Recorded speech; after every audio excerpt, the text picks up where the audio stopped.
Welcome to Butterflies of Wisdom, everyone. If Win could figure out technology would work with Win, not against Win. But enough of me getting mad at technology. I have the fabulous Amy Costello with me, and Amy Costello is a brand influencer. She does it all. So without further ado, I'm going to let Miss Amy take it away. Hi, Win. Thank you guys for having me. I'm so excited to be on this show today. You are so welcome. Yeah, one of the things that I wanted to talk about today was, I know that you guys speak to entrepreneurs alike and also with disabilities, and we teach on dream interpretation and have been teaching on dream interpretation for well over a decade. We teach from healing dreams even to listening to our dreams for entrepreneurs, to know which way to go, how to market, what do you do, which direction do you go in, how do you hone in on the niche that God called you to, just kind of, but basically what we like to teach on is the difference between psychological dream interpretation versus spiritual dream interpretation, and the two differences and what that, how those differ.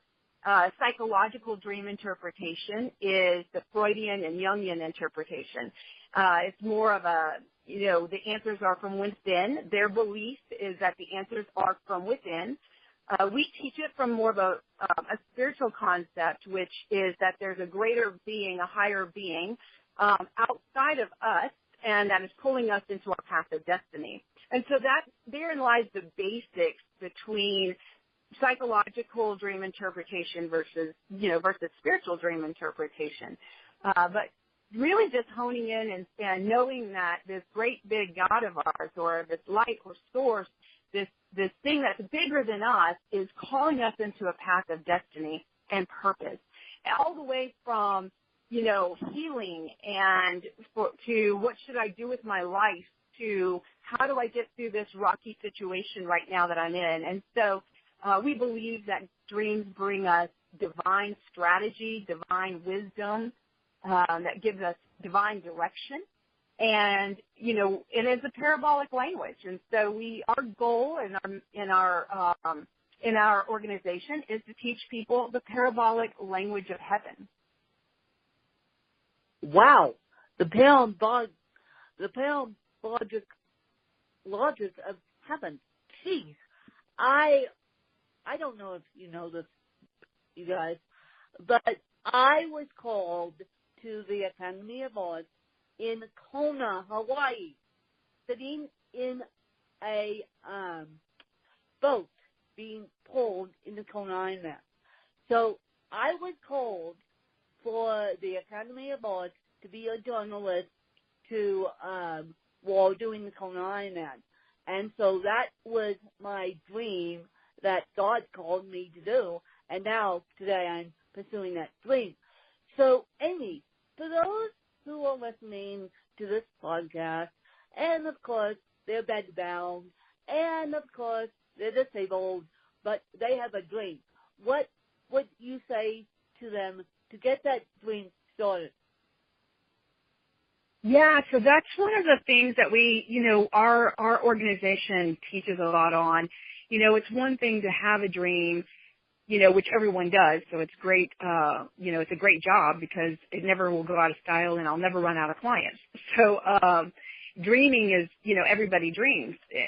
Maybe you might not remember your dreams because you haven't practiced the art of dreaming, but everybody dreams. If you didn't dream, you would have a mental breakdown within 3 days. Psychologists have figured that out. But then, not only do you dream, but then what does the dream mean? Like, how do you get up and go, okay, I don't even understand, the parabolic understanding of it. How does the parable relate to me? How can I read behind the parable, of what is being spoken to me or what God's speaking to me? And then once I do figure that out, or I think I figured that out, how do I put that dream into action? And that's really what we teach in our organization. We've got a Facebook mentorship group called Dream Mentorship with Amy Coello. You can go to my website, amycoello.com, and subscribe there. But we, that's what we teach is, how do we put those dreams into action? How do we know what to apply the dream to? And one of the phenomenons that we have found is a very interesting phenomenon. We take groups of people in our conferences, and we will divide them into four, right? So we'll divide them into four groups. We will give one dream, a dream on paper. We will give one dream to all four of those groups.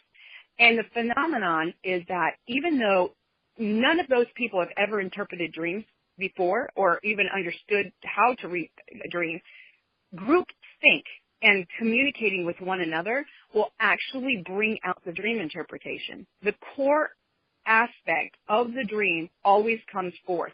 Now, they may have different understandings on symbols and stuff like that, but the core aspect always comes forth, and that's the phenomenon that we've seen. And what that takeaway is that when you get a group of people together and you discuss a dream and you hammer it out and you talk about it and you meditate and you mull over it and you incubate that dream, that the core message will come forth. And then you've kind of built a little tribe, a little group of people that look at their dreams together, and it's a phenomenon, and it's amazing. And that's what we are doing across the nation, is building up live dream circles in each city where people can say, hey, I have a dream. There's that group in town that interprets the dreams. Maybe we should go over there and ask them. And that's our goal. That's our mission, is to in every city to have live dream circles where people are known, where they get together and they talk about their dreams. And so how do we put that into by writing down your dreams, and not only just writing down the dream, but then writing down what you feel like the interpretation is, which, by the way, is ever developing and isn't always just, what you see that day, but you can go back and God can speak to you even a little bit further into the dream as the time goes on, because it's revelation. It's revelatory, so it's ever progressing. And it's never exhausted. The revelation of the dream is, you cannot exhaust the revelation of the dream. And so you can go back and even get more depth. And as you learn your dreams, you go back and get more depth and even more as time goes on. And writing down the action, like, what am I going to do to put this dream into place? What am I going to change? And my challenge to people, instead of, getting that great Bible study in the morning, or maybe your quiet time, or maybe you're meditating, but also adding a time, getting up a little bit earlier and adding some time in there that you can have time to sit with a cup of tea or your cup of coffee and sit, and meditate on the dream, and then say, this week, this is how I'm going to put this dream into action. I'm going to be aware of my character, or I'm going to be aware of the warning that God's given me in the dream, or maybe it's a future dream, maybe it's a promise dream, and these are the action steps I'm going to put to that dream, and just writing down some goals for yourself and just meditating on it, and then going back over it each day until you have another dream. Meditate on that dream until God gives you another dream, and really honing in on that. That would be my That's suggestion. a fabulous idea, by the way. Mm-hmm. That's a fabulous idea. I think I'm going to start doing that, because I have big dreams for my journalism career. You guys know that. I want to be a New York Times bestselling author, and the moment I speak it, I will be with my next book. So that's a fabulous idea, to take time in the morning and meditate on your dreams. Yes. And so, Amy, what is your favorite book? It doesn't have to be a business book. It just has to be a book that you go back to time and time again.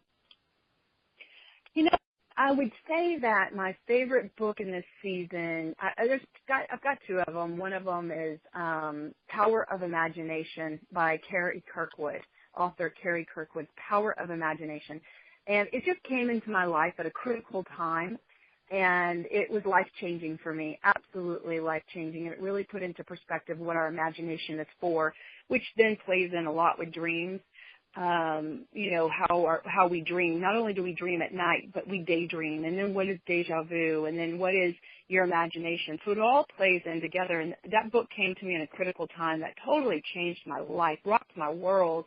So I would say Power of Imagination. And then, the other book is Richest Man in the World, which I think is by Stephen Scott, and it's based on Proverbs and King Solomon and how he garnered so much wisdom and what did he do with the wisdom. And so wisdom and imagination, those are my two favorite books. Wisdom and imagination, I love it. And so that is a terrific book, and I presume that they can be found on Amazon. Yes, both can be found on Amazon or my website, and if you buy it from my website, you will actually support our organization and our nonprofit. So. Oh, lovely. You guys know how I love nonprofits. And now, Amy, what does your nonprofit do? Our nonprofit is Mandate 58, and it's based on Isaiah 58, which basically means if you turn your face to my homeless and you feed my hungry, my physically hungry, the whole premise of Isaiah 58 is if you feed my physically hungry, I will give you the spiritually hungry as your reward. I will reward you with healing. I will reward you with answered prayer. I will reward you with being your rear guard and going before you, and your reputation increasing with influence and with authority, and really just honing on the impoverished and the poor. And so our ministry, we feed the homeless, and we're looking at creating shoes called Souls Count, and so that we can bring shoes to the homeless. And so that's what our nonprofit does, as well as we travel around in an RV full time and teaching on dream interpretation, teaching people how to understand what God is saying to them. Yeah, and I think that was the coolest thing. I heard your story way back when on another podcast, and you have kids out the evenings, don't you? And I do. I have 9 here. 9 kids. 9 yeah. kids. Now, I think I'm going nuts with this journalism. I would be going nuts with 9 kids living in Swiss and all of it. I won't say Swiss, but 9 kids, and mom is working. Yeah. Yes. Well, we only travel with 5 of our kids. Some of mine are in college and married, but we travel with 5. So you don't travel with all 9. I would go say. Yeah. That's a lot. No. That's a lot. Yes.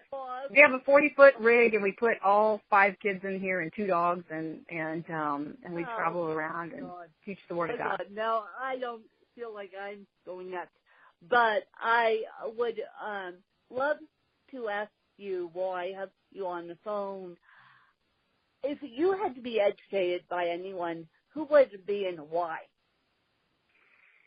If I was educated by anyone, I'd probably say in this day and age, if I was going to pick someone, who's alive, it would be Jonathan Welton. I think he's a modern-day theologian, and I like his style, and I enjoy the history that goes behind it, what he teaches. But if I was looking historically, I'd probably say E.W. Bullinger from the 1830s. He was another theologian that I found fascinating. He was one who studied the stars and studied numbers, and so I just have found his work to be fascinating. So if I could be educated by any people, it would probably be those 2. And before I let you go, to get back to your amazing work, where can people find you? Then I want you to ask me a couple questions. Sure. You can find me on Facebook at Amy Coello. That's Coello. Amy Coello, Coello. You can go ahead and like my public page. We love likes and show us some love. And you can also find me on my website at amycoello.com, but our updates are usually on Facebook. But amycoello.com, AMYCOELLO.com, and you can find and subscribe our resources there. Well, the question that I wanted to ask you was, how have you looked at your dreams, and how have you looked at your dreams, and what do you think about dream interpretation, and what do you do with that, and how has it affected your life, if at all? Well, it's affected my life tremendously. I mean, I never thought I would be on the track of journalism. I always thought I would be stuck inside education. And as of May 22nd, 2008, 18, I'm quitting my job and I'm shifting my career towards journalism because I'm doing it for those who can't speak. And as I said at the top of this phone call, I held this dream while doing the Kona Ironman, and I didn't tell anyone until March of last year. March, I told people, and then they said, go for it. And if you have a dream, you need support behind that dream. You can't hold that dream inside you and not expect that to happen. Yeah, I love that. That's great. Have you had a dream that you have had, and would you like for me to interpret it? Well, I've had a dream that would be lovely. You guys, this is very unscripted. I've had a dream to be a New York Times best-selling author. So what's that all about? Amy? Yeah. Well, a lot of times God will give us dreams and He'll seed us. In fact, listen to this. This is amazing. The word dreaming in Hebrew actually means to impregnate. That's what its literal meaning is, to impregnate. And so when we're getting dreams by this divine source, this light, this God, whatever you call this God, this higher being that's calling you into your path of destiny, He's impregnating you with vision. And so a lot of times it could be literal that, hey, you are called to the New York Times best-selling author, or, it can be a symbolic understanding of, moving to New York and authoring, or maybe, looking to New York to write about something, or just something greater than what you're experiencing right now. But I always say, take the literal road, and if God has given you a dream about being a New York Times, author, then hone in on that, write that goal down, and, use your power of imagination and the things that God gave you to visualize and move towards that goal of becoming just that. Well, that's what I'm doing. That's what I'm doing as of today. And if I act like a crazy woman to you guys, just bear with me until this ship gets out of the harbor. It will be out of the harbor by next week. I swear that this ship will be sailing by next week. Right now, it's in the harbor, and we're still trying to undock it to make it sail. But I swear by next week I won't be such of a crazy woman.